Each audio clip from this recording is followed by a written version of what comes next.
ان الحمد للہ نحمده ونستعینه ونستغفره ونعوذ باللہ من شرور انفسنا ومن سیئات اعمالنا من يهده اللہ فلا مضل له ومن يضلل فلا هادی له واشهد ان لا الہ الا اللہ وحدہ لا شریک له واشهد ان محمدا عبدہ ورسولہ اما بعد فإن خير الحديث كتاب الله وخير الهدي هدي محمد صلى الله عليه وآله وسلم وشر الأمور محدثاتها وكل محدثة بدعة وكل بدعة ضلالة وكل ضلالة في النار. أعوذ بالله السميع العليم من الشيطان الرجيم من همزه ونفخه ونفثه. بسم الله الرحمن الرحيم. رب اشرح لي صدري ويسر لي امري واحلل عقدة من لساني يفقهوا قولي. بسم الله الرحمن الرحيم. ان الله وملائكته يصلون على النبي يا ايها الذين امنوا صلوا عليه وسلموا تسليما. اللهم صل على محمد وعلى ال محمد كما صليت على ابراهيم وعلى ال ابراهيم انك حميد مجيد. اللهم بارك على محمد وعلى آل محمد كما باركت على إبراهيم وعلى آل إبراهيم إنك حميد مجيد. اللهم ربنا آتنا في الدنيا حسنة وفي الآخرة حسنة وقنا عذاب النار. ربنا آتنا من لدنك رحمة وهيئ لنا من أمرنا رشدا. لا حول ولا قوة إلا بالله. سبحان اللہ وبحمدہ سبحان اللہ العظیم وبحمدہ یستغفر اللہ. آمین. الحمدللہ آج 16 اپریل 2023 کو سنڈے کے دن ہماری یہ قرآن کلاس نمبر 148 منعقد ہونے جا رہی ہے. پچھلی دفعہ قرآن کلاس نمبر 59 کے اوپر ہماری گفتگو کنکلوڈ ہوئی تھی. آج انشاءاللہ 60 نمبر آیت سے سٹارٹ لیں گے. اعوذ باللہ من الشیطان الرجیم. بسم اللہ الرحمن الرحیم. وما ظن الذین یفترون علی اللہ الکذب یوم القیامہ. اور کیا گمان ہے ان لوگوں کا جو جھوٹ باندھا کرتے تھے دنیا کی زندگی میں اللہ کی ذات پر کہ قیامت کے دن ان کا کیا حال ہوگا. اور یہ آیت ریلیٹڈ ہے پچھلی آیت کے ساتھ کہ جس میں مشرکین عرب نے اور یہود و نصارہ نے اپنی خود ساختہ شریعت بنا لی تھی، اپنی مرضی سے چیزوں کو حلال اور حرام ڈکلیئر کرتے تھے. اس کے وعید کے طور پر اللہ تعالیٰ نے ارشاد فرمایا کہ ان کا اب کیا گمان ہے کہ انہیں تو پتہ تھا کہ یہ سب کچھ اپنی مرضی سے کر رہے ہیں اور ان کے ان معاملات کا کوئی لینا دینا نہیں ہے اللہ تعالیٰ کی وحی کے ساتھ. تو اب یہ کیا گمان کرتے ہیں کہ ان کے ساتھ آخرت میں کیا ہونے والا ہے. یعنی انہیں اپنے انجام کا خود پتہ ہے. ان اللہ لذو فضل علی الناس. بے شک اللہ تعالیٰ بالضرور فضل فرمانے والا ہے لوگوں پر. ولکن اکثرہم لا یشکرون. لیکن اکثر لوگ شکر گزاری کی روش اختیار نہیں کرتے. یعنی اللہ تعالیٰ کو کوئی خوشی محسوس نہیں ہوتی کسی کو عذاب دے کر یا اپنے نافرمانوں کو آگ میں پھینک کر. اللہ تو چاہتا ہے کہ فضل فرمائے لیکن لوگ ناشکری کی روش اختیار کرتے ہیں. ناشکری یہ ہے کہ پورے کا پورا دین ہی شکر گزاری ہے. آنکھوں کا شکر یہ ہے کہ اللہ کی نافرمانی میں نہ اٹھیں، تابع فرمان رہیں. ہاتھوں کا شکر یہ ہے کہ ہاتھ حلال کام کی طرف بڑھیں، حرام کام کی طرف نہ بڑھیں. پاؤں کا شکر یہ ہے کہ پاؤں حلال کی طرف بڑھیں، حرام سے اجتناب کریں. پیٹ کا شکر یہ ہے کہ پیٹ میں حلال ڈالا جائے، حرام نہ ڈالا جائے. تو پورے کا پورا دین شکر گزاری ہے. اسی لیے جامعہ ترمذی میں سنن نسائی میں حدیث موجود ہے. نبی صلی اللہ علیہ وآلہ وسلم نے حضرت معاذ ابن جبل کو یہ نصیحت کی تھی کہ فرض نماز کے بعد کبھی بھی یہ دعا مانگنا نہ چھوڑنا. اللہم اعنی علی ذکرک و شکرک و حسن عبادتک.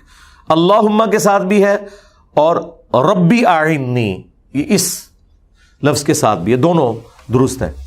اے اللہ اللہم اعنی میں مدد مانگتا ہوں تجھ سے اس معاملے میں اپنے حق میں اعلیٰ ذکری کا و شکری کا، کہ میں تیرا ذکر کرتا رہوں، تیرا شکر ادا کرتا رہوں، و حسن عبادتک، اور عبادت کو احسن طریقے سے۔ دیکھیں ایک تو ہے کہ ٹوٹل پورا کرنا، میں کہتا ہوں یہ جو تیسرا معاملہ ہے نا کہ حسن انداز سے عبادت کرنا، اس میں تو بڑے بڑے پرہیزگار اور نمازی بھی فیل ہیں۔ ان کی بھی خواہش ہوتی ہے کہ نماز کو اتار کے پرے پھینکیں۔ آپ دیکھ لیں دیوبند اور بریلویوں کی مسجد میں 4 سے 5 منٹ کے اندر وہ 4 رکعتیں زور و اثر کی پڑھ دیتے ہیں۔ عشاء میں تھوڑا انہوں نے اونچی آواز میں تلاوت کرنی ہوتی ہے تو وہ بھی 5 ساڑھے 5 منٹ میں۔ اندازہ کریں۔ اور بخاری مسلم میں حدیث ہے، انس بن مالک کہتے ہیں کہ نبی علیہ السلام جب ہمیں نماز پڑھاتے تھے نا تو آپ صلی اللہ علیہ وآلہ وسلم رکوع کے بعد اتنی دیر کھڑے ہوتے کہ ہم گمان کرتے کہ آپ سجدے میں جانا بھول گئے، اور 2 سجدوں کے درمیان اتنی دیر بیٹھتے گویا کہ ہم گمان کرتے کہ آپ دوسرے سجدے میں جانا بھول گئے۔ یہ نفلی عبادت کی بات نہیں ہو رہی ہے، ہاں یہ نہ سمجھیے گا کہ نفلی عبادت کی بات ہو رہی ہے، فرض نماز کی۔ اور بخاری مسلم میں حدیث ہے، انس بن مالک کہتے ہیں کہ قیام اور تشہد کو چھوڑ کے نبی علیہ السلام کی باقی جتنی نماز کے ارکان ہیں نا وہ برابر ہوتے تھے، یعنی جتنا آپ رکوع کرتے تھے نا اتنا ہی رکوع کے بعد کھڑا ہوتے تھے قومے میں، اور جتنا لمبا سجدہ کرتے تھے نا اتنا ہی 2 سجدوں کے درمیان بیٹھا کرتے تھے۔ اب وہ رکوع اور سجدے کتنے ہوتے تھے وہ سنن نسائی میں موجود ہے۔ انس بن مالک کہتے ہیں کہ ہم نبی علیہ السلام کے پیچھے نماز میں رکوع اور سجدے کی تسبیحات 10 تک شمار کر لیا کرتے تھے۔ جی 3 تو آخری درجہ ہے، 10 تسبیحات۔ تو اس سے جو میں نے کیلکولیشن کی ہے نا، نبی علیہ السلام کی ظہر اور عصر کی نماز بھی ایٹ لیسٹ 20 سے 25 منٹ کی ہوتی تھی، اور فجر اور عشاء تو پونے گھنٹے کی۔ لیکن آخری درجے کی بھی پڑھی جائے اگر، جو خود اللہ کے نبی نے اجازت دی ہے نا، ظاہر ہے نبی علیہ السلام نے فرمایا نا 3 تسبیحات کا، جامع ترمذی میں بھی مصنف ابن ابی شیبہ میں موجود ہے کہ کم از کم 3 تسبیحات۔ آخری درجے میں بھی آپ نماز ادا کریں نا تو 2 رکعتوں کے لیے کم از کم 6 منٹ چاہیے آپ کو، 5 سے 6 منٹ، اور 4 رکعتوں کے لیے کم از کم 9 سے 11 منٹ چاہیے آپ کو۔ چلیں آپ وہ 25 منٹ والی نہیں پڑھ سکتے، کم از کم 9 سے 11 منٹ والی تو 4 رکعتیں پڑھیں نا، جن میں آپ تسبیحات کا اہتمام کریں، آپ قرآن کی قرات اس طرح کی کریں کہ آپ کو خود سمجھ بھی آ رہا ہو کہ آپ کیا اللہ سے مانگ رہے ہیں۔ یہ تو نہیں ہے کہ 2 منٹ میں پڑھ کے۔ اور سب سے بڑا جو شیطان کا وسوسہ یہ ہے نا کہ آپ اس حالت میں نماز سٹارٹ کریں کہ آپ یہ سوچیں کہ میں نے اتنی دیر تک ختم کرنی ہے، پھر تو ظاہر ہے کہ پوری کی پوری نماز ہی آپ کی فارغ ہوگی۔ آپ کی نماز اس ڈرائیور کی مانند ہے کہ جو اوور سپیڈنگ کر رہا ہے اس چکر میں کہ میں ٹائم پہ پہنچ جاؤں، اور ایسے لوگوں کے لیے سڑک کے اوپر لکھا ہوتا ہے کہ کبھی نہ پہنچنے سے دیر سے پہنچنا بہتر ہے۔ ہاں تو کبھی نماز نہ پڑھنے سے آہستہ نماز پڑھنا بہتر ہے، وہ تو قبول ہی نہیں ہونی۔ مسند احمد میں حدیث ہے سب سے بدترین چور وہ ہے جو نماز میں چوری کرتا ہے۔ پوچھا گیا کون سا چور ہے؟ فرمایا جو رکوع اور سجدے جو ہے وہ اس طرح کرتے سے ٹھونگیں ماری جاتی ہیں فوراً سے۔ کئی لوگ تو قوما کرتے ہی نہیں، رکوع کے بعد صحیح طریقے سے کھڑے ہی نہیں ہوتے، 2 سجدوں کے درمیان بیٹھتے ہی نہیں، تسبیحات تو آتے ہی کوئی نہیں۔ تو یہ ایک بڑا کریٹیکل ایشو ہے۔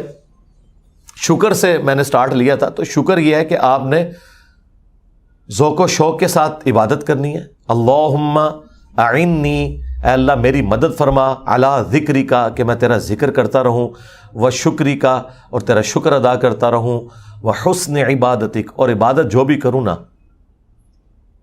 حسن عبادت کا حسن اس میں نظر آنا چاہیے،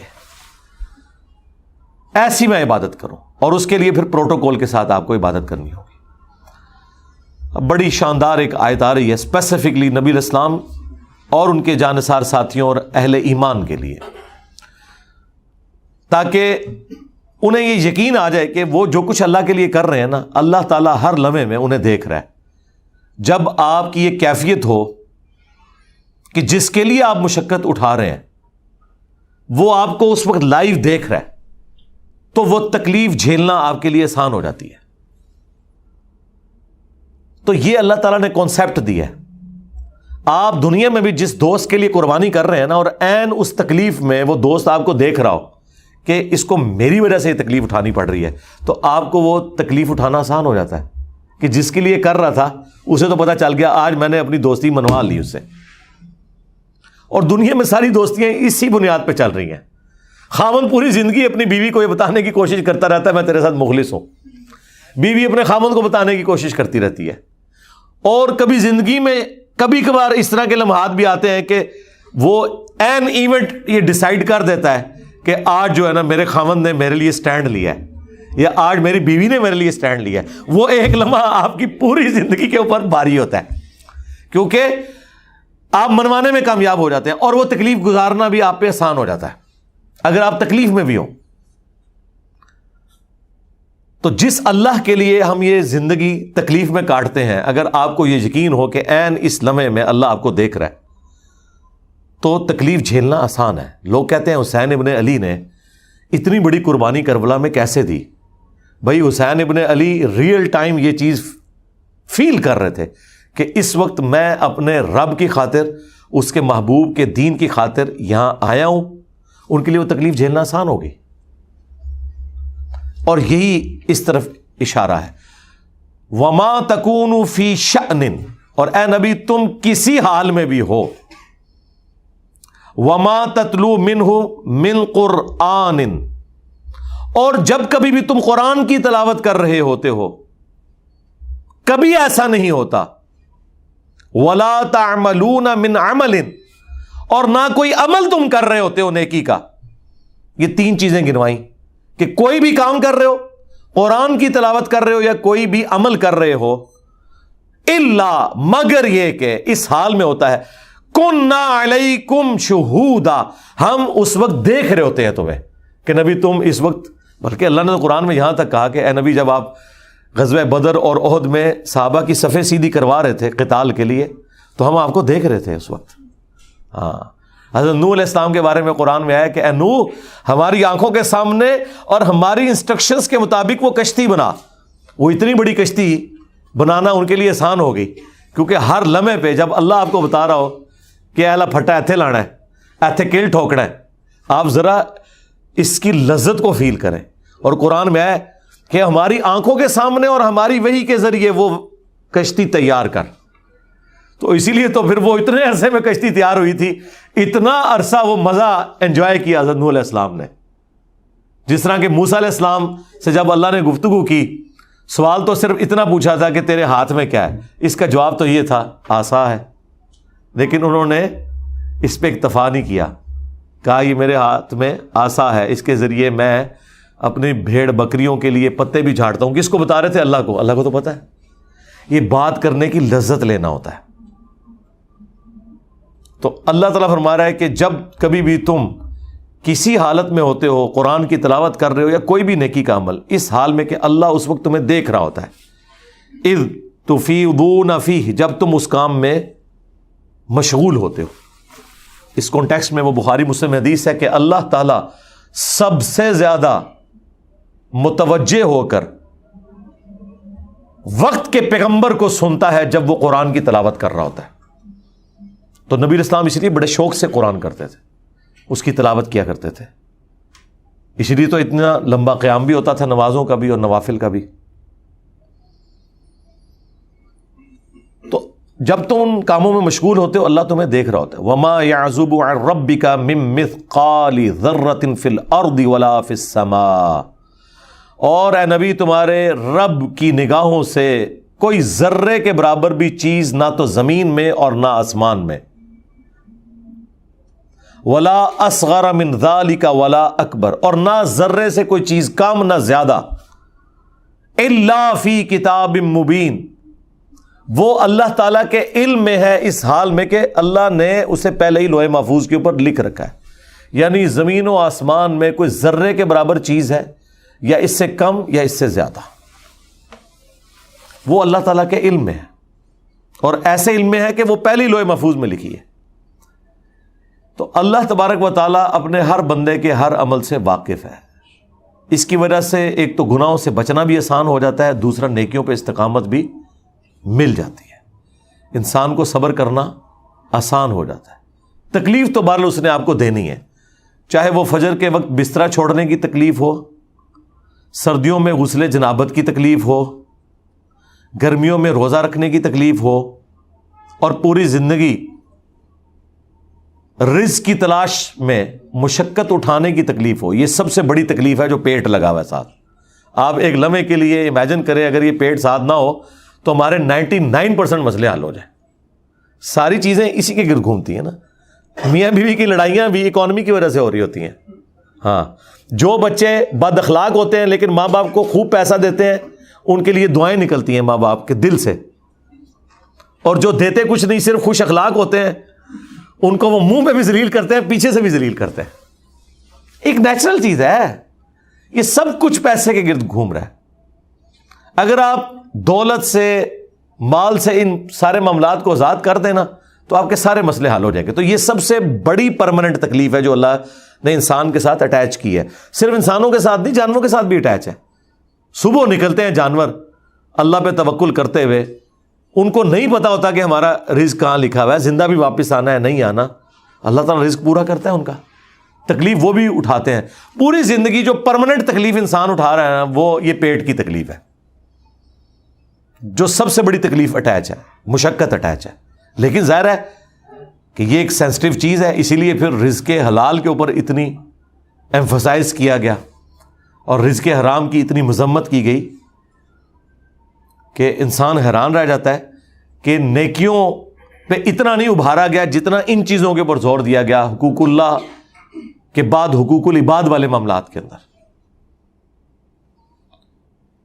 تو یہ سب کچھ اللہ تعالیٰ نے لوح محفوظ میں پہلے ہی لکھ رکھا ہے کہ کس کو کیا تکلیف آنی ہے، اس نے اس کے اگینسٹ کیا پرفارم کرنا ہے، اس نے اللہ کی کیسے تابع فرمان رہنا ہے۔ یہ ساری کی ساری چیزیں اللہ تعالیٰ نے لوح محفوظ میں لکھی ہوئی ہیں پہلے سے ہی۔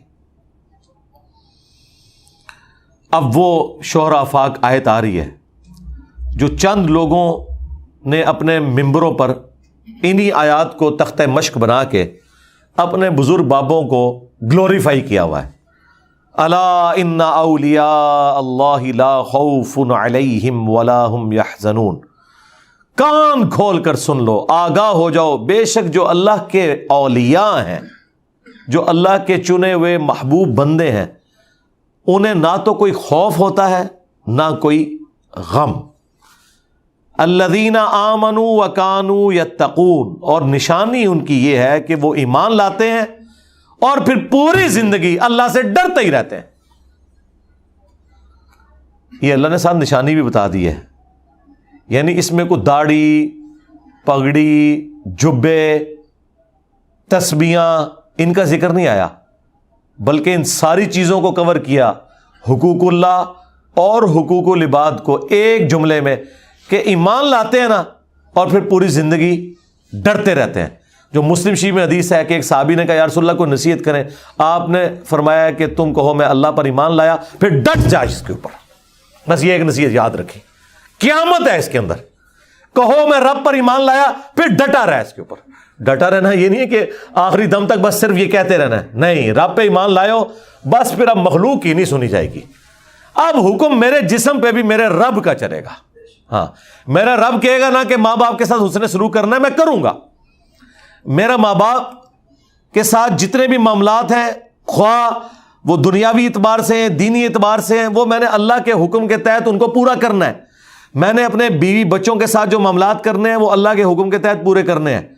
عبادات تو کرنی ہی کرنی ہے نا، جو فرائض ہیں وہ تو کرنے ہی کرنے ہیں، نماز ہو، روزہ ہو، حج، زکوٰۃ۔ حقوق العباد کے معاملے میں بھی جو میرا رب کہے گا میں نے وہ کرنا ہی کرنا ہے۔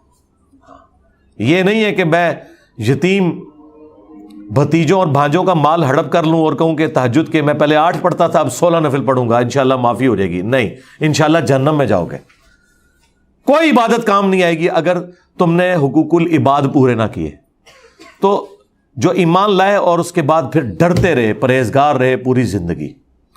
اب مجھے بتائیں ان آیات کا کیا لینا دینا ان بابوں کے ساتھ جو لوگوں سے چندے مانگ کے زندگی گزارتے ہیں، پوری زندگی غریب لوگوں کا استحصال کرتے رہتے ہیں، ان کی گاڑیوں میں جو پٹرول ہے وہ آپ کے چندوں کا ہوتا ہے، اور جو وہ کلیم کرتے ہیں کہ ہم اتنے لوگوں کو لنگر کھلا رہے ہیں وہ آپ کے چندوں سے، کچھ خود کھاتے ہیں کچھ آپ کو کھلاتے ہیں، اور احسان بھی آپ پہ کرتے ہیں. آپ ان کے چندے بند کریں. وہ ایک بابا جی پاکستان میں کیا کرتے تھے کہ جناب اللہ اللہ بابا 1000 سال تو پال رہا ہے. تو میں نے کہا تھا بابا جی آج وہاں پہ چندے بند کر دیں، ان مزاروں پہ آپ کو کتے پھرتے ہوئے نظر آئیں گے، صفائی بھی کوئی نہیں کرے گا. وہ جو صفائی کرنے والے ڈیڈیکیٹڈ ہیں نا، وہ اس لیے کہ ان کو 2 وقت روٹی وہاں سے ملتی ہے. چندے موصول ہوتے ہیں، اور چندہ اتنا ہوتا ہے کہ جب وہ شام کے وقت نوٹ گنتے ہیں نا تو کتنے بندے ہیں جو صرف نوٹ سیدھے کر رہے ہوتے ہیں. اور یہ نہ سمجھیے گا کوئی 10 روپے 20 روپے کے نوٹ، نہ 5 ہزار کے بھی اتنے نوٹ ہیں کہ آپ پریشان ہو جائیں گے.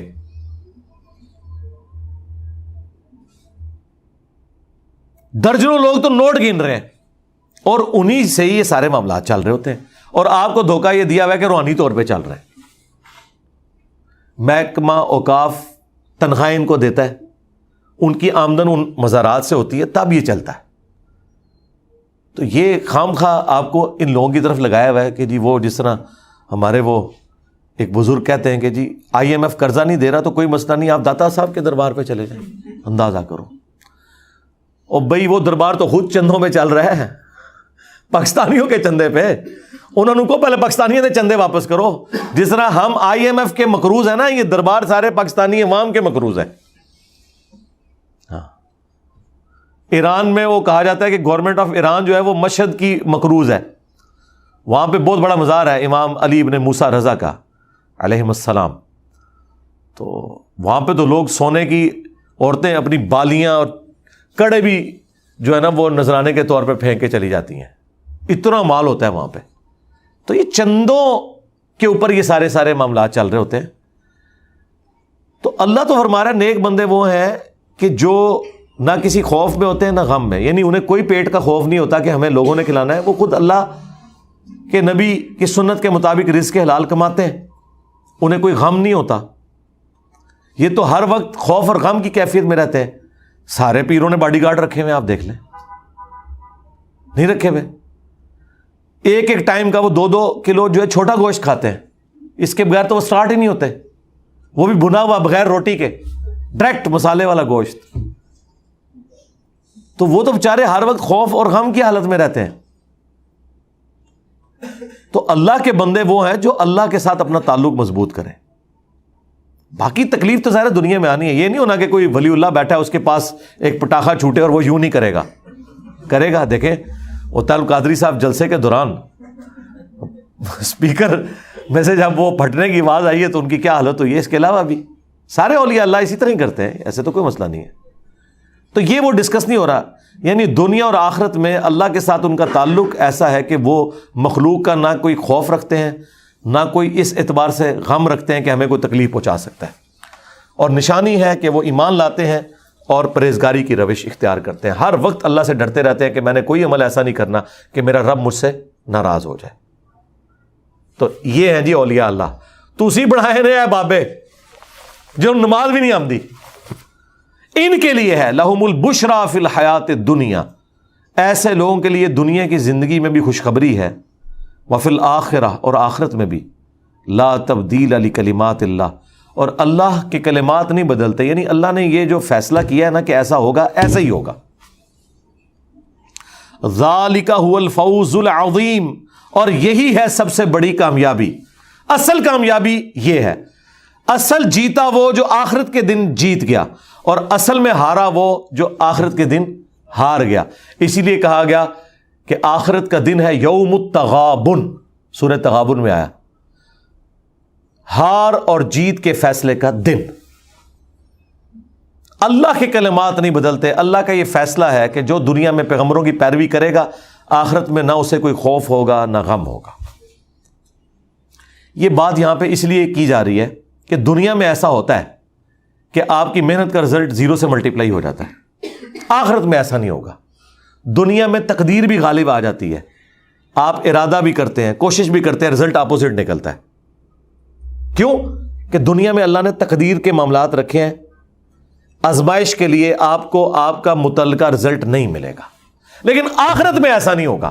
اسی لیے آخرت کا جب بھی ذکر آیا قرآن میں اللہ بار بار کہتا ہے کہ میں وعدہ خلافی نہیں کرتا.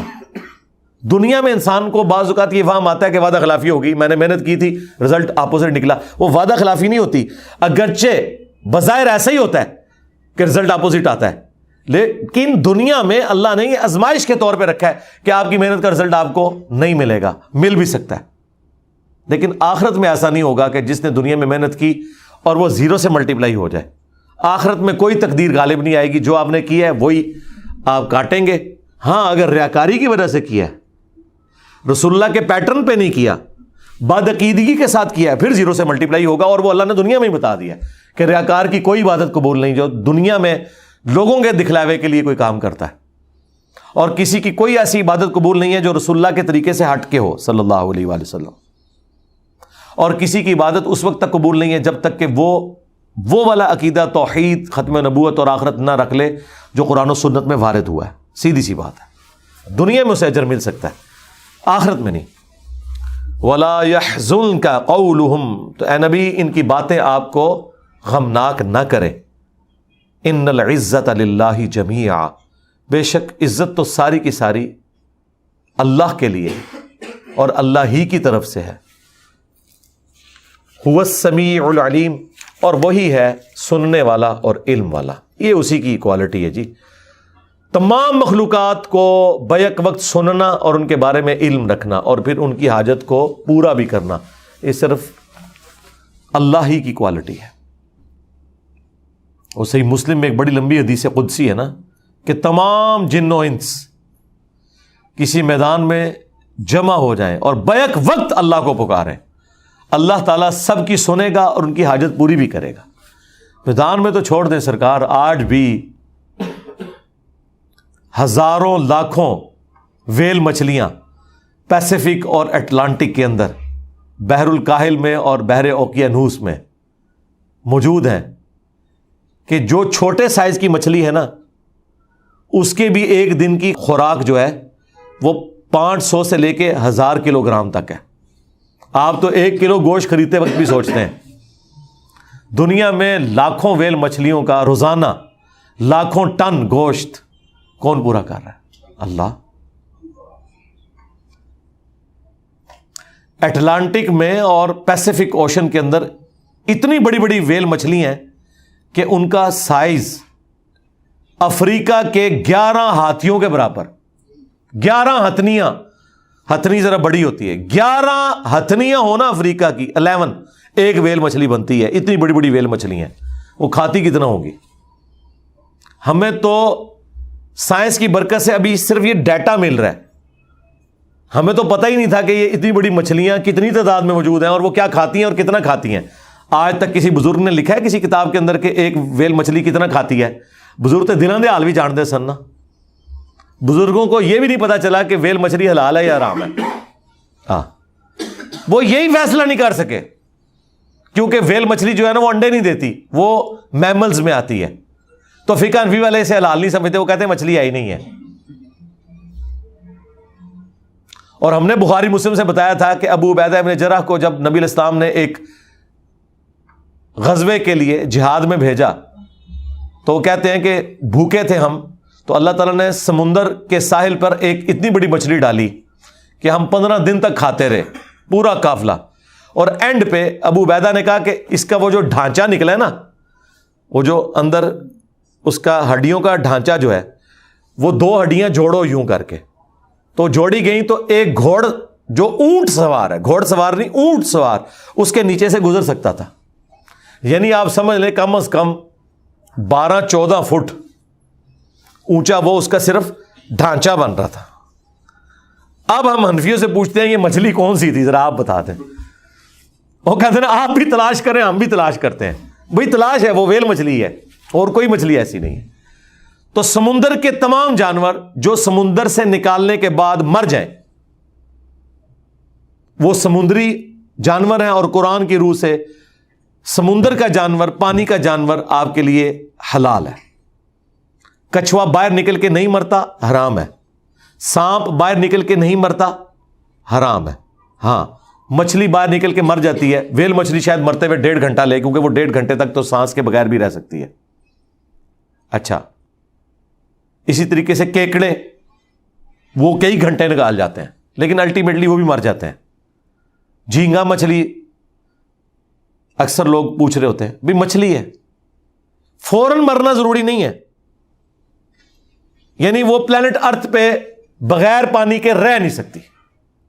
مگرمچھ اگرچہ سمندری نہیں، سمندری مگرمچھ بہت کم ہوتا ہے، یہ میٹھے پانی کا جانور ہے، یہ پانی کے اندر بھی زندہ رہتا ہے اور باہر بھی. تو یہ سمندر کا یا پانی کا جانور نہیں، لہذا یہ حرام ہے. اور وہ ویسے بھی حرام ہے. مسلم میں حدیث ہے نا کہ جتنے بھی درندے ہیں نا جن کے یہ نوکیلے دانت ہوتے ہیں سائڈ والے، وہ حرام ہے. چاہے وہ درندے چرنے والے جانوروں میں ہوں یا اڑنے والے جانوروں میں ہوں، جس طرح عقاب ہے، باز ہے، گوشت خور ہے، درندہ ہے، یہ حرام ہے. اور زمین میں چلنے والے ریچھ،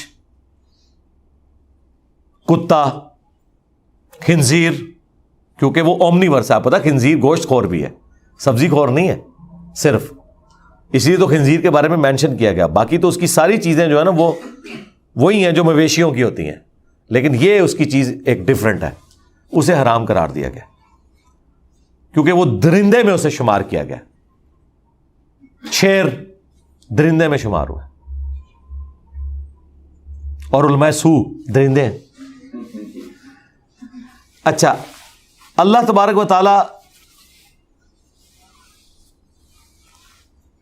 کا ہی یہ علم اور اس کی سماعت ہے جو تمام مخلوقات کی وہ حاجتیں پورے کر لیتا ہے.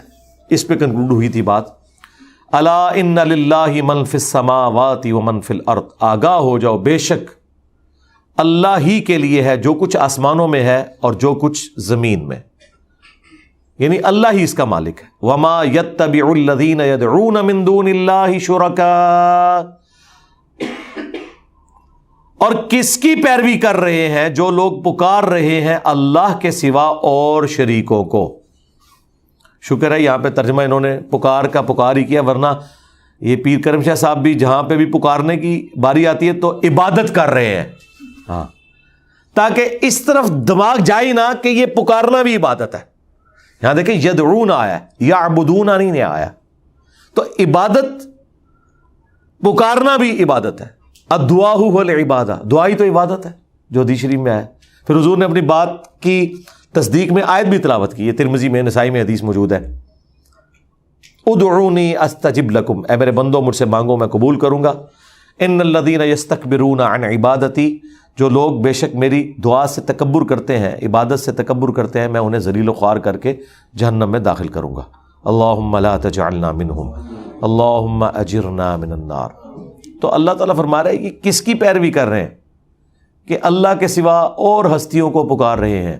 پھر اللہ نے خود ہی جواب دے دیا، ان یتبعون الا الظن، یہ اپنے گمان کی پیروی کر رہے ہیں. کہتے ہیں نا میرا وجدان تو یہ کہتا ہے جی، ساڈا تے عقیدہ ہے جدوں ہی اتنے جائی دینا جی کام ہوتا ہے، یہ اس کی پیروی کر رہے ہیں. وَإِنْهُمْ إِلَّا يَخْرُصُونَ، اور یہ تو صرف اٹکل پچو سے کام لے رہے ہیں، اندازے مقرر کر رہے ہیں، کوئی علمی بات ان کے پاس نہیں ہے. اس قسم کے کئی معاملات باقیوں نے بھی رکھے ہوئے ہیں. یہ جو توہمات ہے نا اور اٹکل پچو، اس کو یا وحی کا علم ختم کرتا ہے یا سائنس کا علم.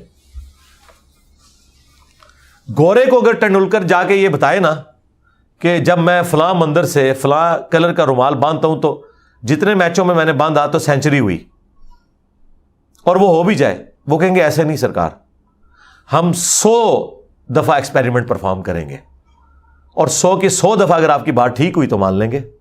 اور آپ کو بھی پتا کہ ایسا نہیں ہوگا. کبھی کوئی تگڑا بالر ٹکر سکتا ہے، شعیب اختر بھی کو ٹکر سکتا ہے، تو آپ 99 پہ بھی آؤٹ ہو سکتے ہیں. گورا نہیں ایسے مانے گا. یوراج سنگھ نے انگلینڈ کے بالر کو اوور شروع ہونے سے پہلے دھمکی دی تھی کہ میں تجھے اگلے اوور میں دیکھوں گا، اور 6 بالوں میں 6 چھکے مار دیے.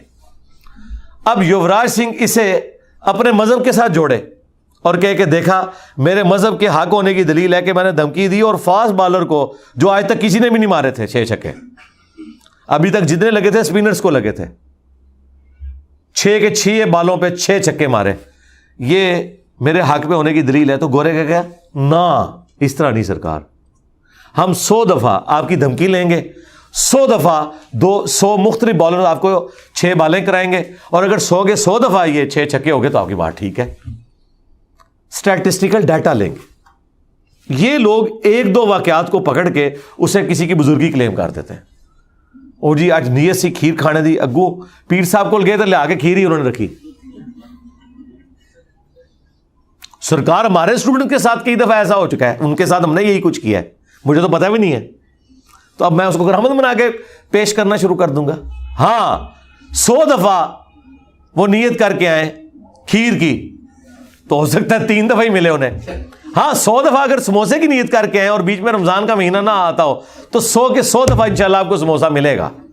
تو یہ کرامت پھر بھی میری نہیں ہوگی، یہ آپ کی کرامت ہوگی کہ آپ نے چیز نیت ٹھیک کی ہوئی ہے، کیونکہ آپ کو یہ پتا تھا کہ یہ ہونا ہے۔ اور آج کل یہ CCTV کیمرہ اگر آپ سوچیں ایسی جگہ پہ ہو جہاں لوگ نہیں جانتے، وہاں تو سارے ولی اللہ ہونا کلیم کریں گے۔ کوئی بندہ دور کہیں بیٹھا ہوا ہے اور اس نے کیمرہ لگایا ہے اور وہ بزرگ آنے سے پہلے ہی بتا دے کہ تو اتنے کھلوتا فلانے میں گپا پہ مارتا سا، تو انہوں نے تو ولی مان لینا ہے اس کو، حالانکہ وہ CCTV کیمرے سے، جیسے میں بھی اب جب سے CCTV کیمرے لگائے ہیں ہم نے تو ٹی وی دیکھنا ہی چھوڑ دیا۔ ہم CCTV کیمرے میں محلے کے لوگوں پہ نظر رکھے ہوتے ہیں کہ کون سا بچہ کون سی حرکت کر رہا ہے، کس نے کہاں موٹر سائیکل کھڑا کیا ہے، کون غلط پارکنگ کر کے چلا گیا ہے اور کون ادھر ادھر پھر رہا ہے۔ بلکہ اگلے دن تو میں حیران ہوا، 10-11 بجے 8-10 کتے آ گئے گلی کے اندر، ہماری وہ بند گلی میں داخل ہو گئے۔ میں نے کہا یار دیکھو اس وقت اگر کوئی چھوٹا بچہ نکلتا ہے تو یہ تو سیدھے اس کو پڑھ سکتے ہیں۔ تو اس لیے وہ اب کیمرے دیکھ کے ہم انشور کرتے ہیں اپنے معاملات کو کہ کوئی کتا تو نہیں پھر رہا، من الجنت والناس، یا حیوانات میں سے بھی ہو سکتا ہے کوئی کتا۔ تو یہ ان کیمروں کا کتنا فائدہ ہے۔ یہی اگر پرانے بزرگوں کے پاس ہوتے تو وہ تو اپنے مریدوں کو بٹ بنا کے رکھتے تک جی پہلے ہی دستا ہے، انہوں تو بارو ہی پتہ لگ گیا سی کہ ایب ہے۔ تو یہ تمام چیزیں سائنس کی برکت سے پکڑی جاتی ہیں یا وحی کی برکت سے، یہ توہمات ہے۔ اسی لیے اسلام نے ہمیں حکم دیا وَلَا تَقْفُ مَا لَيْسَ لَكَ بِهِ عِلْم، اے انسان کسی چیز کی پیروی اس وقت تک مت کرنا جب تک تیرے پاس ڈیفینیٹ علم نہ آ جائے۔ إِنَّ السَّمْعَ وَالْبَصَرَ وَالْفُؤَادَ كُلُّ أُولَٰئِكَ كَانَ عَنْهُ مسؤولا، بے شک کان، آنکھیں اور عقل، دل ہو یا دماغ، اس کے بارے میں پوچھا جائے گا کہ تم نے ان اعضاء کو استعمال کر کے حق بات تک علم کے ذریعے پہنچنے کی کوشش کیوں نہیں کی۔ تو یہ اللہ تعالیٰ نے فرما دیا کہ یہ صرف اپنے گمان کی پیروی کر رہے ہیں اور اٹکل پچو سے کام لیتے ہیں۔ هُوَ الَّذِي جَعَلَ لَكُمُ اللَّيْلَ لِتَسْكُنُوا فِيهِ، وہی اللہ ہے جس نے تمہارے لیے رات بنائی تاکہ اس میں آرام کرو۔ اور یہ عمومی حکم ہے، ظاہر ہے جہاں پہ ٹائم ٹیبل وہ نائٹ شفٹس والا ہے وہاں تو پھر یہ اپلائی نہیں ہوتا اس حوالے سے کہ آپ اسے کوئی فرض سمجھیں کہ رات کو سونا ضروری ہے اور دن کو کوئی شخص سو نہیں سکتا، یا دن کو کام کرنا ضروری ہے رات کو کوئی کر نہیں سکتا۔ عموماً ایسا ہے اور یہ صحت کے لیے بہتر بھی ہے۔ وَالنَّهَارَ مُبْصِرًا، اور دن کو بنایا روشن۔ پاکستان میں ایک دن اخبار بھی نکلتا ہے، آپ کو پتہ، اس کے اوپر نا یہ آیت کا ٹکڑا لگایا ہوا ہے انہوں نے، وَالنَّهَارَ مُبْصِرًا، اور ہم نے دن کو روشنی کا ذریعہ بنایا۔ وہ زو مانی جملہ بول رہے ہوتا ہے کہ یعنی یہ ہم اس سے لوگوں کو ایجوکیٹ کر رہے ہیں۔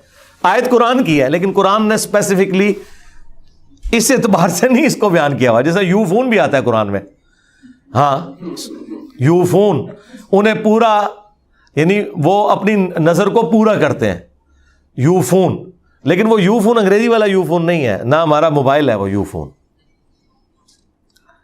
ان فی ذلک لآیات لقوم یسمعون، بے شک اس میں نشانیاں ہیں ان لوگوں کے لیے جو بات سن لیتے ہیں۔ اچھا سن تو سارے رہے ہیں؟ نہیں، سننے کا سا سنیں، سنتے تو سارے ہیں۔ ایاک نعبد و ایاک نستعین، فجر کی نماز پڑھ کے سن کے ساتھ ہی دربار پہ بھی بابے سے مانگ کے گھر آتے ہیں، تو وہ سن نہیں رہے اور سن، ہاں اور پڑھ پڑھا کے سننی نہیں، سن سنا کے سننی، ٹنی سن ٹن ہوئے۔ تو یعنی یہ تمام چیزیں ان کے لیے ہیں توحید کی باتیں جو واقعی بات کو غور سے سنیں۔ قالوا اتخذ اللہ ولدا، یہ کہتے ہیں کہ اللہ نے اپنے لیے بیٹا تجویز کیا ہوا ہے، اختیار کر لیا ہے. سبحانہ، وہ تو پاک ہے. بیٹے ہونا تمہاری ضرورت ہے. اگلے زمانوں میں قبائلی زندگی میں بیٹوں کی بڑی اہمیت تھی. جس کے بیٹے زیادہ ہوتے تھے وہ قبیلہ سٹرانگ اور اس کا باپ فخر کرتا تھا.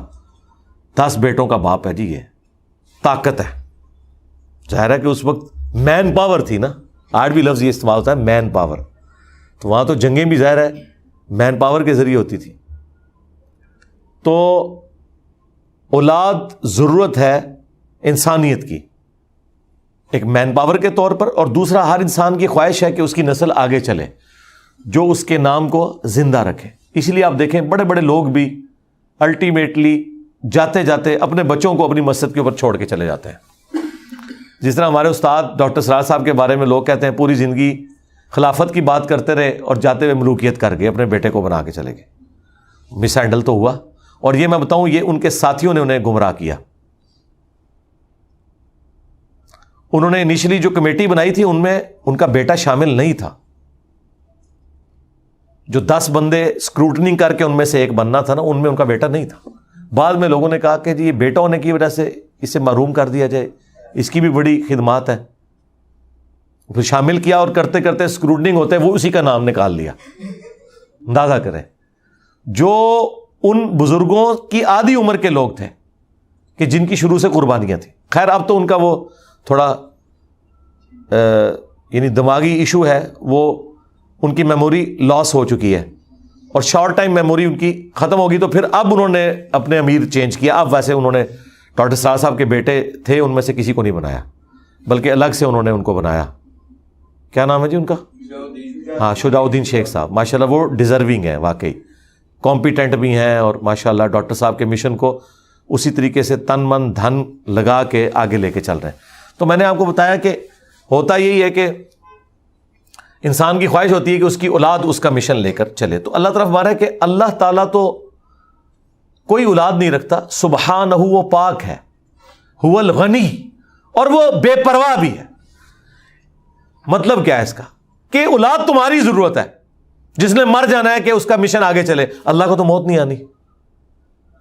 اولاد تمہاری ضرورت ہے کہ تمہیں بڑھاپے میں وہ تمہاری کیئر کرے، اور اللہ بے پرواہ ہے. هو الغنی.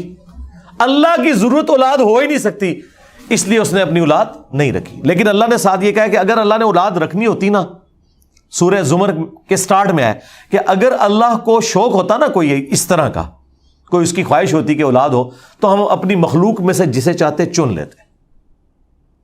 وہ والا معاملہ پھر بھی نہیں ہونا بگاٹن سن والا، لم یلد ولم یولد. نہ اللہ نے کسی کو جنا، نہ اللہ کو کسی نے جنا، نہ اس کا کوئی باپ ہے نہ کوئی بیٹا. تو اللہ تعالیٰ ہمارا اگر میں نے اولاد بھی کسی کو بنانا ہوتا نا تو اپنی مخلوق میں سے ہی بناتا، اور وہ خالق اور مخلوق کا فرق پھر بھی رہتا، وہ نہیں ختم ہو سکتا. اللہ ایک ہی ہے. ہاں، اس کی نہ کوئی بیوی، نہ کوئی اس کی اولاد، نہ اس کا کوئی باپ، نہ وہ کسی نبی کا محتاج اپنی دعوت پہنچانے کے لیے. نہیں، یہ نبیوں کی خواہش تو ہو سکتی ہے کہ اللہ تعالیٰ اپنے اس مشن میں ان کو سپورٹ کرے، اور یہ ان کی شان تو ہو سکتی ہے کہ اللہ تعالیٰ کسی کو پیغمبر بنا دے. اللہ کو کوئی فرق نہیں پڑتا. اسی لیے اللہ نے کہا لقد من اللہ علی المؤمنین اذ بعث فیہم رسولا. یہ اللہ کا مومنین پر احسان ہے کہ رسول ان میں آیا. یہ رسول کا احسان نہیں ہے کہ اس نے اللہ کا تعارف کروایا. ہاں، یہاں بالکل الٹ بات ہو رہی ہوتی ہے. اب تو رسول والی بات بھی نکل گئی. اب تو یہ بابوں میں ہی آ کے الجھے ہوئے ہیں. کہتے ہیں بابوں نے تعارف کرایا اللہ رسول کا ہمیں. بابوں نے آپ کو اللہ رسول کا تعارف نہیں کرایا. انہوں نے اپنے بابوں کی بتائی ہوئی کوالٹیز کے مطابق جس اللہ رسول کو وہ مانتے تھے اس کا تعارف کروایا. کتابوں والا تعارف نہیں کروایا، بابوں والا کروایا. تو اللہ تو غنی ہے. لہو ما فی السماوات و ما فی الارض. جو کچھ آسمانوں اور زمین میں سب اسی کا ہے. بھئی اسے کیا ضرورت ہے کہ وہ کوئی مین پاور بھرتی کرے یا اس کی کوئی اولاد اس کا مشن لے کے چلے. مالک ہی وہ ہے، باقی تو سب مملوک ہے. خالق ہی وہ ہے، باقی تو سب مخلوق ہیں. یہ تو اللہ تبارک و تعالیٰ کی کوالٹیز ہیں. ان عندکم من سلطان بہذا، کیا تمہارے پاس اس کی کوئی دلیل ہے کہ اللہ تعالیٰ کے لیے اولاد ہونا ضروری تھی؟ مشرکین عرب بھی نا فرشتوں کو اللہ کی بیٹیاں کہتے تھے، یہود و نصارہ نے پیغمبروں کے بارے میں کلیم کر دیا. تو اللہ تعالیٰ ہمارا کوئی دلیل ہے؟ جس طرح آپ سے یہ لڑ پڑتے ہیں نا جب کوئی کتے لکھے ہے، یہ اللہ تعالیٰ یہ کہہ رہے کتے لکھے ہے، کوئی دلیل ہے؟ اتقولون علی اللہ ما لا تعلمون، یا پھر تم اللہ کے اوپر وہ جھوٹ باندھ رہے ہو کہ جس کا تمہیں علم ہی نہیں ہے. یہی بات ہے، تم بغیر علم کے اللہ کے اوپر جھوٹ بول رہے ہو. ولا تقولوا علی اللہ الا الحق، مت بولو اللہ کے بارے میں سوائے اس کے جو حق بات ہے، اور وہ حق بات وہی ہوگی جو پیغمبر سکھائیں گے. قل ان الذین یفترون علی اللہ الکذب، اے نبی فرما دیجئے کہ بے شک جو لوگ اللہ پر جھوٹ باندھ رہے ہیں نا اور جھوٹے عقیدے اللہ کی طرف منسوب کر رہے ہیں، لا یفلحون، یہ کبھی بھی فلاح نہیں پا سکتے جنہوں نے اللہ کے اوپر جھوٹ باندھا ہے. متاع فی الدنیا، ہاں دنیا میں ہم انہیں متاع دے دیں گے، دنیا میں ہم اپنے نافرمانوں کو بھی گزارنے کے لیے روزی دیں گے، تابع فرمان لوگوں کو بھی. ثم الینا مرجعہم، اس کے بعد انہیں لوٹ کر ہماری ہی طرف آنا ہے.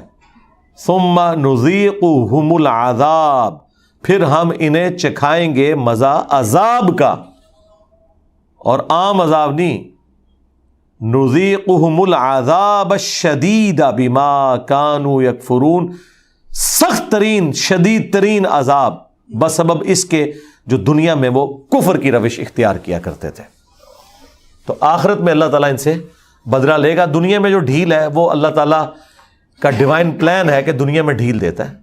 یہ نہیں ہے کہ کوئی اللہ تعالیٰ تیاری کر رہا ہے، نہیں، تیاری پہلے دن سے ہی ہے. مخلوقات کو پیدا کرنے سے پہلے ہی اللہ کی تیاری ہے کہ کیا کرنا ہے اپنے نافرمانوں کے ساتھ اور کیا انعام دینا ہے اپنے تابع فرمان لوگوں کو. یہ جنت اور جہنم انسان کی پیدائش سے پہلے اللہ تعالیٰ نے تیار کی ہوئی ہے. اب یہ اتنی سخت گفتگو عقیدہ توحید کے حوالے سے، آخرت کے حوالے سے، انسان بور نہ ہو جائے. اب اچانک روئے سخن جو ہے وہ انبیاء کے واقعات کی طرف جا رہا ہے. یہی قرآن کا اسلوب ہے کہ آپ قرآن پڑھ کے بور نہیں ہوتے. یہ نہیں ہے کہ ایک آپ نے سورت کھولی ہے تو ایک ہی ٹاپک ڈسکس ہو رہا ہے، نہیں. اسی لیے یہ اللہ کے خطبات ہیں.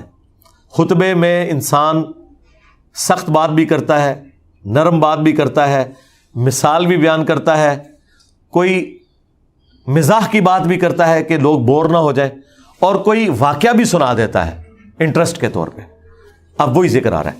وَاتْلُ عَلَيْهِمْ نَبَأَ نُوحٍ، اے نبی ان پر پڑھ کر سنائیے نوح علیہ السلام کی خبر. اذ قال لقومہ، جب انہوں نے اپنی قوم سے کہا تھا، یا قومی، اے میری قوم، ان کان کبر علیکم مقامی، کہ دیکھو اگر میرا اللہ کے لیے قیام کرنا، اس کی توحید کے لیے کھڑا ہونا تمہیں برا گزر رہا ہے نا، وتذکیری، اور میرا تمہیں نصیحت کرنا، بآیات اللہ، اللہ کی آیات کے ساتھ، فعلی اللہ توکلت، تو دیکھو میں نے تو اللہ پر توکل کیا ہوا ہے. اگر تمہیں یہ برا لگتا ہے توحید کی باتیں سننا اور تمہیں مجھ پہ غصہ آتا ہے واضح و نصیحت کے اگینسٹ، تو میں نے تو اللہ پر توکل کیا ہے، میں نے اللہ کا مشن پورا کرنا ہے. فَأَجْمِعُوا أَمْرَكُمْ وَشُرَكَاءَكُمْ، تو تم بھی اپنے سارے معاملات متفقہ طور پر دیکھ لو اور سارے مخالفین کو، اپنے شریکوں کو جمع کر لو. ثُمَّ لَا يَكُنْ أَمْرُكُمْ عَلَيْكُمْ غُمَّةً، پھر نہ ہو تمہارا یہ فیصلہ کہ تم مجھ پر مخفی رکھو اور کر گزرو جو تم نے کرنا ہے. ثم اقضوا الی ولا تنظرون، جو تم سے ہو سکتا ہے نا کر گزرو، کوئی میرا معاملہ ڈھکا چھپا نہ رکھو، تم نے جو میرے لیے کرنا ہے نا کر کے دیکھ لو اور مجھے کوئی مہلت بھی نہ دو. ولا تنظرون، یہ نبی کا کانفیڈنس ہوتا ہے. جن کو لوگ ڈراتے ہیں نا کہ ہمارے بتوں کی مار تم پہ پڑ جائے گی، تو پھر آگے سے وہ یہ بات کرتے ہیں کہ جو کچھ ہو سکتا ہے نا کر کے دیکھ لو، مجھے اللہ پر توکل ہے، میں نے اللہ کی بات پہنچانی ہے. فَإِن تَوَلَّيْتُمْ، بس اگر تم منہ موڑو گے، فَمَا سَأَلْتُكُم مِّنْ أَجْرٍ، تو دیکھو میں نے تم سے کوئی اجر ڈیمانڈ نہیں کیا. تبلیغ کے عوض میں نے کوئی تم سے اجرت نہیں مانگ لی، یہ میں فی سبیل اللہ کام کر رہا ہوں. ان اجری الا علی اللہ، میرا اجر تو نہیں مگر میرے اللہ پر، قیامت کے دن وہ مجھے اس تبلیغ کا اجر دے گا. وَأُمِرْتُ أَنْ أَكُونَ مِنَ الْمُسْلِمِينَ، اور مجھے تو خود اللہ تعالیٰ نے اس بات کا حکم دیا ہے کہ سب سے پہلے میں اللہ کا تابع فرمان بنوں، میں مسلم ہو جاؤں، میں سر تسلیم خم کروں. یعنی مراد یہ ہے کہ میں صرف تمہیں آخرت کا ڈر نہیں سنا رہا، میں نے بھی نمازیں پڑھنی ہیں، میں نے بھی شرک سے بچنا ہے، میں نے بھی حرام سے بچنا ہے. جو کچھ میں تمہیں کہہ رہا ہوں نا، سب سے پہلے میں خود اللہ کا تابع فرمان ہوں، میں تو خود ڈیپینڈنٹ ہوں اس کے اوپر کہ میں اس کی ڈیوٹی پوری کر رہا ہوں، صرف تمہیں بتانے نہیں آیا. دنیا میں تو ہوتا ہے نا کہ لوگ صرف بتاتے ہی ہیں. اور یہ بات پیغمبروں کو اس لیے کرنی پڑی کہ پیغمبروں سے پہلے جو ان قوموں میں سردار تھے نا، وہ قوموں کو لیڈ کر رہے ہوتے تھے، اور سردار کیا کرتے تھے؟ استحصال کرتے تھے. ان سے تو کام لیتے تھے، خود کچھ نہیں کرتے تھے، صرف بادشاہت کرتے تھے. اور پھر وہ بادشاہی کے عوض الٹا ان سے چندے بھی وصول کرتے تھے، ٹیکس بھی لیتے تھے، تاوان وصول کرتے تھے. کتنی بدماشی ہے. اب یہ دو باتیں ایسی کمزوریاں اٹیچ تھیں ان بڑوں کے ساتھ جو رول کرتے تھے اپنی قوم پر. اب پیغمبروں نے بھی تو اپنی قوم پر رول کرنا ہے نا، ظاہر ہے انہیں لوگوں نے لیڈر ماننا ہے. تو دونوں بیماریاں، نٹوریس چیزیں، پیغمبر خود اناؤنسمنٹ کرتے تھے کہ ہمارا کوئی ارادہ نہیں ہے بھائی چندے بٹورنے کا، ہمیں اللہ اجر دے گا، لہذا یہ اپنے دماغ سے نکال دو. کیونکہ فرعون نے بھی کہا تھا نا، یہ بڑا بننا چاہتا ہے یہاں موسیٰ، کیونکہ جو کچھ وہ خود کر رہے تھے نا، جو کام انہوں نے ڈالا ہوا تھا، وہ سمجھتے تھے کہ پیغمبر بھی یہی کام کریں گے. نہیں. اور دوسرا، میں صرف زبانی کلامی باتیں نہیں کر رہا، بلکہ میں نے بھی اسی طریقے سے اللہ کا حکم ماننا ہے جس طرح تم نے ماننا ہے.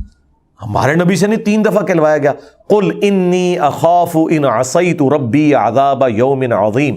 نبی تم فرماؤ کہ میں تو خود اس بات کا خوف رکھے ہوئے ہوں کہ اگر میں نے بھی اپنے رب کی نافرمانی کی تو بڑے دن کا عذاب مجھے بھی آ پکڑے گا.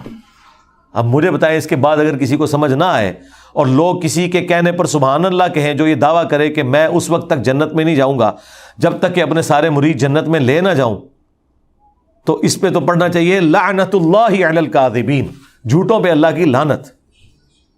کیونکہ پیغمبر کے جیسا ہے ہی کوئی نہیں. یہ فراڈیے بابے تو شاہی کوئی نہیں. فراڈ کر رہے ہیں، جھوٹ بول رہے ہیں آپ سے. اور یہ حق بجانب ہے یہ کہنے میں کہ قرآن حدیث ڈائریکٹ نہ پڑھنا، گمراہ ہو جاؤ گے. کیونکہ قرآن حدیث میں تو یہ لکھا ہوا ہے کہ پیغمبر کہہ رہے ہیں کہ دیکھو ہم کوئی چندہ تم سے نہیں مانگتے، اللہ ہمیں دے گا اجر. اور دیکھو ہم خود بھی اللہ کو اسی طریقے سے اوبے کریں گے جس طرح تم سے کروا رہے ہیں. جبکہ بادشاہ کیا کرتے تھے اور قوم کے سردار کیا کرتے تھے کہ چندے ان سے لیتے تھے، اپنے اوپر لگاتے تھے، ان پہ رول کرتے تھے، اور کام بھی ان سے کرواتے تھے، خود کچھ نہیں کرتے تھے. بالکل الٹ. اسی لیے آپ دیکھتے ہیں کہ ہمیشہ غریب لوگ پیغمبروں پر ایمان لے آتے ہیں. دیکھا آپ نے وہ جو بخاری میں موجود ہے، ابو سفیان کا جو مکالمہ ہوا تھا کیسر روم کے ساتھ ایمان لانے سے پہلے. ہاں، تو اس نے یہ پوچھا تھا کہ بتاؤ امیر لوگ ایمان لا رہے ہیں غریب؟ اس نے کہا کہ نہیں، وہ غریب ہی لا رہے ہیں. انہوں نے کہا ہاں، پیغمبروں پہ غریب لوگ ایمان لاتے ہیں. کیوں بھائی؟ غریب آدمی کا تو حال ویسا ہی ہے. یہ سمجھانے کے لیے کہ وہ ایک بیل کوئی چوری کر کے لے کے جا رہا تھا نا، تو اس بیل کو کسی نے کہا کہ شور ڈالو. اس نے کہا کیا مسئلہ ہے؟ اس نے بھی مجھے گھاس ڈالنی ہے، اس نے بھی گھاس ڈالنی ہے، ادھر بھی میں نے مزدوری کرنی ہے، ادھر بھی مزدوری کرنی ہے. بیل کو تو کوئی فرق نہیں پڑتا کہ اس کا مالک کون ہے. اس کی کیا ہمدردی ہو اپنے مالک کے ساتھ؟ اس نے بھی خدمت کرنی ہے، اس نے بھی کرنی ہے. لہذا غریب لوگ ہیں، ان کو فرق نہیں پڑتا کہ ان کا مالک یہ ہے یا وہ ہے. اس لیے غریبوں کو بات پہلے سمجھ آ جاتی ہے. وہ کہتے ہیں اچھا اگر یہ مالک ہو کے ہم پہ رول کر سکتا ہے تو مجھے بھی اختیار ہونا چاہیے کہ میں اپنا مالک بدلوں. یہ تو میرے ساتھ زیادتی بھی کرتا ہے، ہو سکتا ہے کوئی دوسرا مجھے بہتر مل جائے. اور پھر دوسرا مالک ایسا ہو کہ جو اپنے صحابہ کے ساتھ اگر کسی سفر میں پڑاؤ پہ ہے تو خود لکڑیاں چن کے لائے. ہائے ہائے ہائے. صحابہ نے اگر پیڑ پہ ایک پتھر باندھا ہوا ہے تو اس سردار نے 2 پتھر باندھے ہوئے ہوں اپنی بھوک کو کم کرنے کے لیے. تو پھر سرکار لوگ تن من دھن نہ لٹا دیں ایسے سردار کے اوپر، وہ بھی اسی طریقے سے تابع فرمان ہو. اور سردار ایسا ہو کہ چندے نہ لیتا ہو، خود لگاتا ہو. بخاری مسلم میں حدیث ہے، نبی علیہ السلام کے سامنے جب مکروز کا جنازہ لایا جاتا تھا، آپ کہتے تھے میں جنازہ نہیں پڑھوں گا، تم لوگ پڑھ لو. تا وقت کہ کوئی امیر شخص اس کے قرضہ اتارنے کی ذمہ داری قبول نہ کر لے. کتنا بھلا وقت تھا, لوگوں کی ذمہ داری بھی لے لیا کرتے تھے. اور اسی حدیث میں الفاظ ہیں کہ جب اللہ تعالیٰ نے اپنے پیغمبر کو وسعت دی غزوہ خیبر کے بعد مال غنیمت, قرآن میں آ گیا کہ 5واں حصہ رسول اللہ ان کے رشتہ داروں اور حضور کے مہمانوں کے لیے مال غنیمت کا, بیت المال کا. تو اللہ نے وسعت دے دی. تو نبی علیہ السلام پھر جب کوئی مقروض کا جنازہ آتا تھا نا, تو آپ کہتے تھے اس کا قرضہ میں اتاروں گا. اندازہ کریں. اور پھر آیت کیا پڑھتے تھے, النبی اولا بالمؤمنین من انفسہم وازواجہ امہاتہم, نبی مومنین کی جانوں پر ان سے بڑھ کر حق رکھتے ہیں, اور نبی کی بیویاں امت کی مائیں ہیں, اور نبی امت کا روحانی باپ. اچھا, قرآن میں تو لکھا تھا کہ نبی حق رکھتے ہیں اہل ایمان کے اوپر, یہ نہیں لکھا تھا کہ اہل ایمان حق رکھتے ہیں اپنے نبی کے اوپر. لیکن حضور بالکل 180 ڈگری بھی مطلب اس کا لے رہے ہیں کہ چونکہ میرا حق ہے اس کے اوپر, لہذا اب یہ میرا بچہ ہے, اس کا قرضہ میں اتاروں گا. ہونا تو چاہیے تھا کہ امت اپنا تن من دھن لگاتی ہے اپنے نبی کے اوپر, کیونکہ قرآن میں تو آیا تھا نبی حق رکھتے ہیں مومنین کی جانوں سے بڑھ کر ان پر. اسی میں وہ حدیث ہے نا بخاری مسلم کی کہ تم مومن ہی نہیں ہو سکتے جب تک کہ میں تمہیں تمہارے ماں باپ اولاد سب لوگوں سے بڑھ کر عزیز نہ ہو جاؤں. مطلب یہی بنتا تھا. لیکن نبی علیہ السلام نے وائس ورثہ بھی کر لیا کہ ٹھیک ہے, اگر یہ میری روحانی اولاد ہیں اور میں ان پہ حق رکھتا ہوں تو ٹھیک ہے, پھر میں خالی زبانی کلامی ان کا باپ نہیں بنوں گا, ان کا قرضہ بھی میں اتاروں گا, اپنی جیب سے اتاروں گا. یہ ہے بات. آپ مجھے بتائیں اس کریکٹر میں اور سرداروں کے کریکٹر میں کتنا زمین آسمان کا فرق ہے.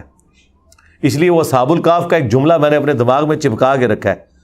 وہ جب وہ اصحاب الکاف قید ہوتے ہیں نا, اور وہ ویڈیس جو رومن امپائر کا فوجی ہوتا ہے وہ ان کے ساتھ مکالمہ کرتا ہے کہ تم لوگ بادشاہ کی دقیانوس کی بات مان لو, کیوں قتل ہونا چاہتے ہو, تمہیں اپنی جان کی فکر نہیں ہے. تو وہ آگے سے کہتے ہیں ہمیں اپنی جان کی تو فکر ہے کہ ہم آخرت میں اپنی جان اللہ کے عذاب سے بچا لیں. تو وہ اتنا امپریس ہوتا ہے, اور پھر کئی ایک واقعات اس کے چل رہے ہوتے ہیں دماغ میں. تو وہ اس سے پوچھتا ہے کہ اگر آخرت نہ ہوئی تو پھر, تو وہ جواب میں پتہ کیا کہتا ہے آگے سے وہ میکسیملین, وہ کہتا ہے کہ ہزاروں سچے پیغمبر جھوٹا وعدہ نہیں کرتے, ہزاروں پیغمبر ایک ہی بات کر رہے ہیں کہ تمہارا رب ایک ہے, تمہیں مر کے اس کے حضور پیش ہونا ہے, یا جنت میں جاؤ گے یا جہنم میں, آخرت کی تیاری کر لو.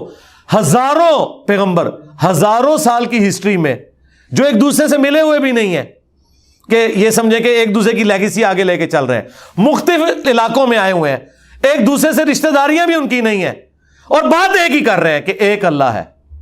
تو اس کا مطلب ہے سب کا سورس ایک ہے. اور ہزاروں سچے پیغمبر جھوٹی بات نہیں کرتے, ہزاروں سچوں نے ایک ہی بات کی ہے. یہ ہو ہی نہیں سکتا کہ وہ بات جھوٹی ہو کہ تمہیں مر کے اپنے رب کے حضور پیش ہونا ہے. تو یہ انبیاء کرام کا کردار ہوا کرتا تھا. تو حضرت نوح نے کہا کہ سب سے پہلے میں سر تسلیم خم کرنے والا ہوں, لیکن وہی ہوا فکذبوہ, پس انہوں نے جھٹلا دیا حضرت نوح کو. فنجیناہ ومن معہ فی الفلک, تو ہم نے حضرت نوح کو اور ان کے ساتھیوں کو کشتی میں سوار کر کے نجات دے دی.